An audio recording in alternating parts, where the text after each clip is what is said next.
In May 2020, German military counterintelligence discovered that a KSK sergeant major had buried 2 kilograms of PETN plastic explosive and thousands of rounds of stolen ammunition in his private garden alongside SS memorabilia and extremist literature, and that he was not acting alone. The investigation revealed that an entire company within Germany's most elite special operations unit had developed a parallel culture of far-right extremism so entrenched that Defense Minister Annegret Kramp-Karrenbauer ordered the second company permanently dissolved, declared the KSK had become partially out of control, and imposed reforms unprecedented in any NATO special operations unit. Delta Force is unpredictable to its enemies. The KSK became unpredictable to its own democracy, and that distinction makes it the most volatile elite unit in the Western Alliance. Elite special operations units are designed to be society's sharpest edge, trusted with missions that demand secrecy, speed, and absolute initiative. Threat. What happens when your most elite soldiers become a threat to the state they swore to protect? Germany's Kommando Spezialkräfte, or KSK, was built to be the ultimate instrument of national security. Yet, as the 2020 investigation revealed, its unpredictability extended not just to adversaries, but to the very democracy that created it. Delta Force is unpredictable to its enemies. The KSK became unpredictable to its own democracy. This is not a question of tactical skill or individual heroism. The heart of the problem lies in the intersection of 3 forces: a doctrine of radical battlefield autonomy known as Auftragstaktik, a constitutional framework that demands every deployment be approved by the Bundestag under Article 87A of the Basic Law, and a culture of secrecy that, for years, shielded the unit from meaningful oversight. When autonomy, insularity, and legal ambiguity combine, the result is an elite force whose actions become opaque, even to those charged with keeping it in check. The KSK's story compels us to ask whether the very qualities that make special operations units effective on the battlefield can also make them dangerous to democracy when civilian control falters. This risk is not unique to Germany. It is a warning for every democracy that grants its elite warriors extraordinary freedom in the name of national security. Delta Force operates under a web of overlook that anchors every mission to the highest levels of civilian authority. Orders flow from the President and Secretary of Defense, through the Joint Chiefs of Staff, down to the commander of U.S. Special Operations Command, and finally to the leader of Delta Force itself. This chain is not just ceremonial, it is reinforced by law, doctrine, and constant reporting. Every operation, no matter how secret, is subject to the Uniform Code of Military Justice. Staff judge advocates review plans and actions for legal compliance, even within the most sensitive Joint Special Operations Command programs. Congressional committees, like the Senate and House Armed Services and Intelligence Committees, receive classified briefings on Delta's activities. Funding, policy changes, and even the scope of missions are debated and decided in these forums. Annual and sometimes quarterly reports ensure that Delta's actions are never far from civilian review. While operational details remain classified, the legal authority for each mission is clear, and oversight is woven into the structure itself. This framework makes Delta Force's actions highly predictable to its own government, even if they remain a mystery to adversaries. The predictability is not about tactics, but about the certainty that every operation is ultimately anchored to a transparent, accountable process. In 1806, Prussia's defeat at Jena-Auerstedt shattered any illusion of military invincibility. The loss was so complete that it forced a reckoning deep within the officer corps. Figures like Heinrich von Scharnhorst and Gerhard von Clausewitz began a series of reforms that would reshape not just Prussia, but the future of command in the Western world. Their solution was radical for its time. Instead of strict top-down control, commanders would now issue only the objective and intent, the what, not the how. Subordinates were expected to interpret orders in the field, acting on their own initiative when cut off from higher command. This principle, later named Auftragstaktik, was not simply a tactic but a doctrine coded into the DNA of the German military. Helmut von Moltke the Elder, Chief of the General Staff from 1857, took these ideas from theory to practice. During the Austro-Prussian and Franco-Prussian Wars, Moltke insisted that battlefield chaos demanded rapid, independent decisions. Telegraphs could not keep pace with maneuvering armies. Instead, Moltke trusted his officers to adapt, sometimes improvising entire campaigns on the fly. His famous dictum, "No plan survives first contact with the enemy," captured the spirit of Auftragstaktik tactic. Initiative was not just tolerated, but demanded. Errors of commission were preferable to hesitation or inaction. By 1933, these ideas were formally codified in the Truppenführung Manual, which became the German Army's field Bible. The manual declared that subordinate commanders must receive only the intent, and that failure to act was a greater sin than acting incorrectly. Even under the totalitarian regime of the 1930s, the manual's emphasis on autonomy survived. It prioritized trust, adaptability, and the expectation that every officer could step into the shoes of his superior at a moment's notice. This legacy runs deep. The Bundeswehr, and especially the KSK, inherited a culture where radical autonomy is not just encouraged, but seen as a moral imperative. Auftragstaktik is more than a method of warfighting.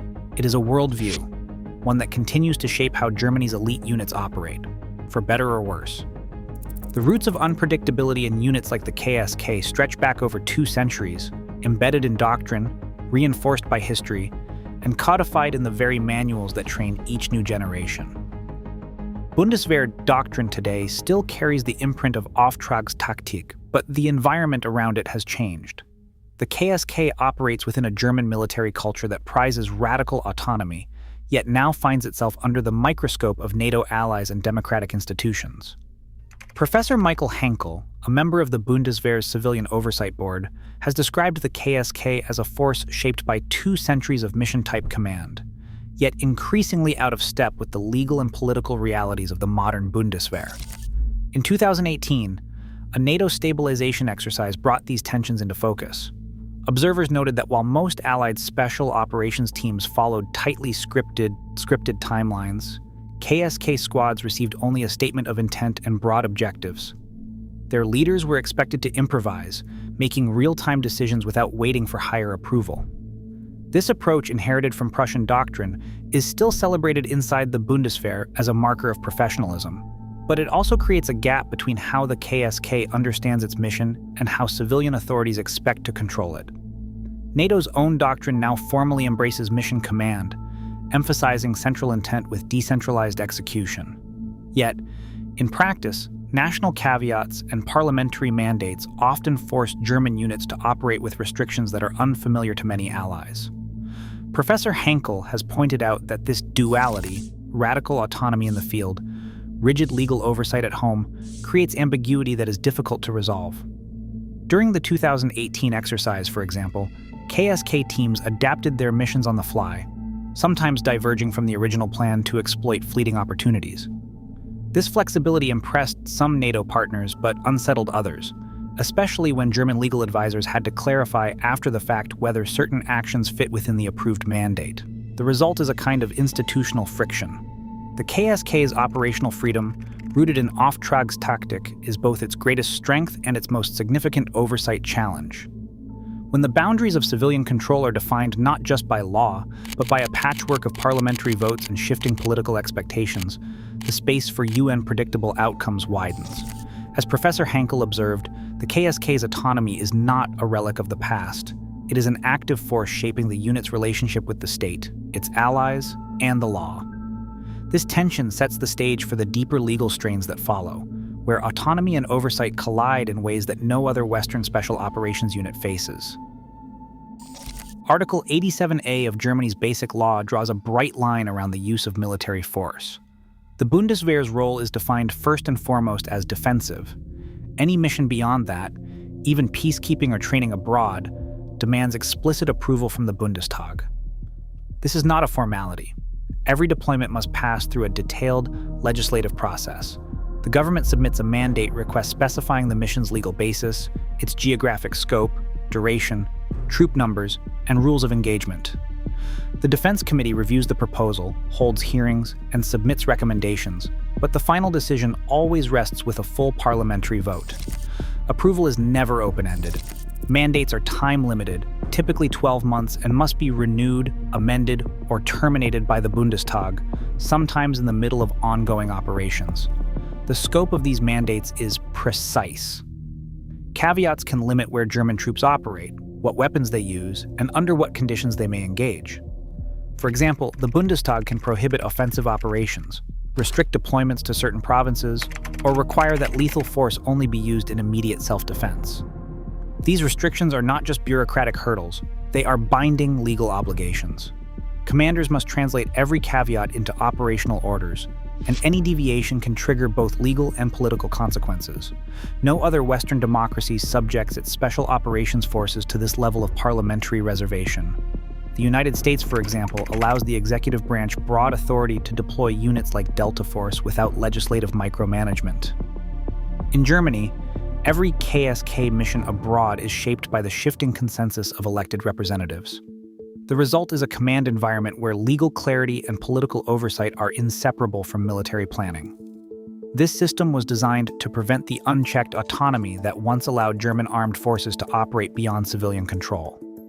Yet, as later events would show, formal rules are only as effective as the culture and mechanisms that enforce them. Afghanistan exposed the fault lines in Germany's system like nowhere else. As part of the NATO-led ISAF mission, the KSK entered an environment shaped by two competing forces: the radical autonomy of Auftragstaktik tactic and the strict legal boundaries imposed by the Bundestag. Every German deployment rested on a parliamentary mandate, and those mandates came with caveats, specific restrictions that could change at any time. In practice, this meant the KSK operated under rules that often clashed with their training and instincts. One of the most contentious restrictions was the ban on night raids.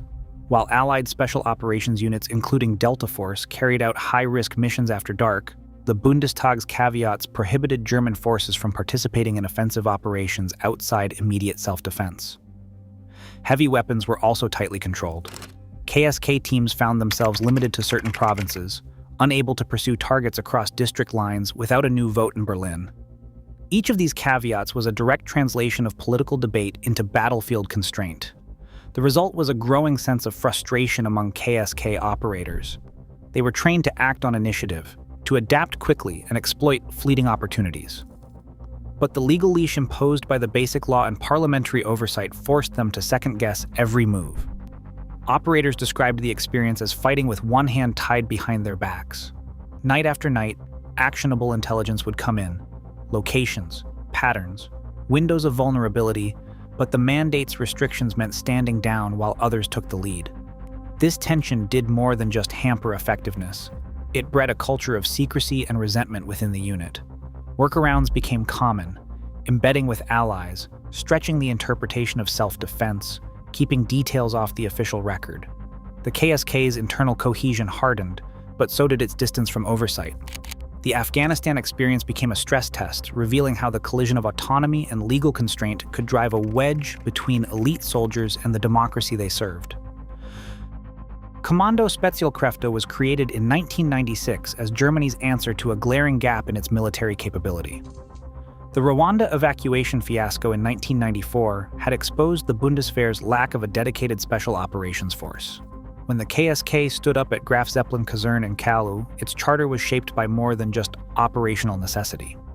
Secrecy became a founding principle, justified by the risks of hostage rescue and counterterrorism, but quickly extending to every aspect of the unit's culture. Parliamentary oversight was minimal. Even the Military Counterintelligence Service, MAD, found its access restricted, with KSK leadership insisting that operational security required a tight circle of trust. For years, this insularity was seen as a mark of professionalism. Operators were selected through a process that prized not just physical and tactical excellence, but an almost monastic commitment to discretion. The unit's inner workings were shielded from both the public and the Bundestag. Officially, this was to protect missions and personnel. In practice, it created an environment where outside scrutiny was not just unwelcome, but actively resisted.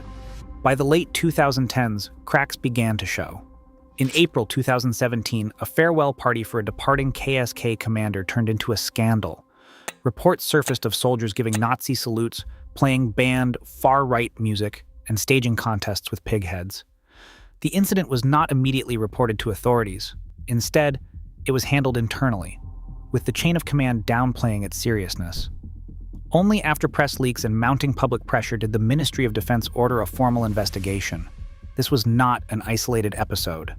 The 2017 party triggered an inquiry by MAD, which had long struggled to monitor the KSK for signs of extremism. As MAD delved deeper, it uncovered a pattern, a subculture inside the unit where far-right symbols, rhetoric, and rituals were tolerated or ignored.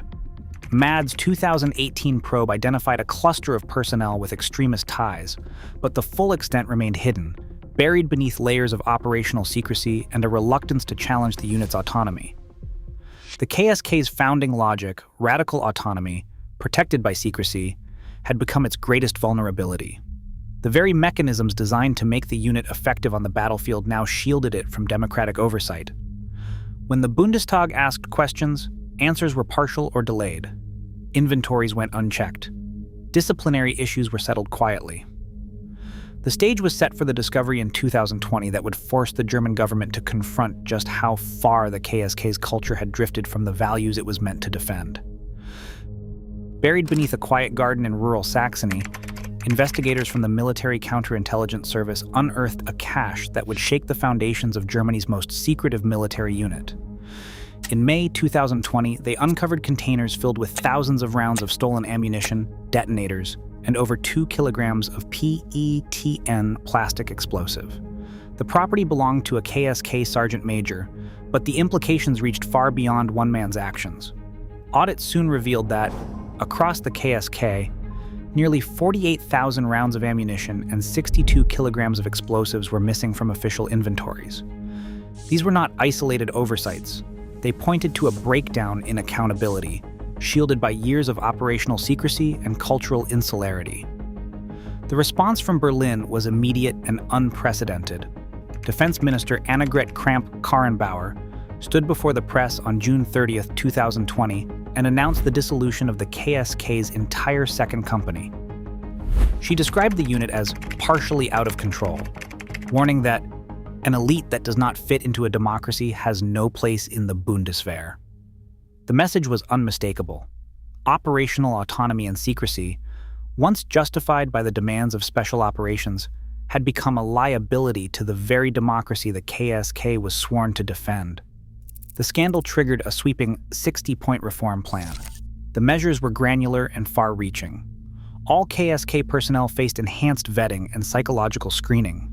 Weapons and explosives inventories were subjected to independent audits, with new digital tracking systems replacing the old paper logs. Command and control protocols were rewritten to ensure that every mission aligned not just with military necessity, but with constitutional and parliamentary mandates. For the first time, a civilian oversight board was established to report directly to the Bundestag Defense Committee, closing a loophole that had allowed the unit's internal culture to drift far from democratic norms. General Eberhard Zorn, then Inspector General of the Bundeswehr, testified that the KSK's operational secrecy had been weaponized against oversight. "Secrecy is necessary for special operations," he said, "but it cannot become a shield for misconduct." The scale of the crisis forced a reckoning, not just with individual wrongdoing, but with the very logic of autonomy and insularity that had defined the KSK since its founding. The dissolution of an entire company was more than a disciplinary action.